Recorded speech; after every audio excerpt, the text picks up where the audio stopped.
恋愛金運ランキング、あなたの星座は何位かな？チャンネル登録してくれると、尻尾振っちゃうぞ。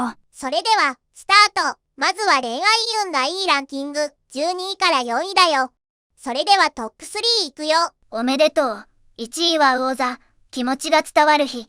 素直な言葉を。言わなくてもいいことは言うんじゃないぞ。続いて金運がいいランキング、12位から4位だよ。それではトップ3いくよ。おめでとう。1位は天秤座。タイミング20。買い物は午前中に。僕は早起きが苦手なんです。チャンネル登録してくれると、アホになっちゃうよ。あなたの星座は何位だったかな？明日もチェックしてね。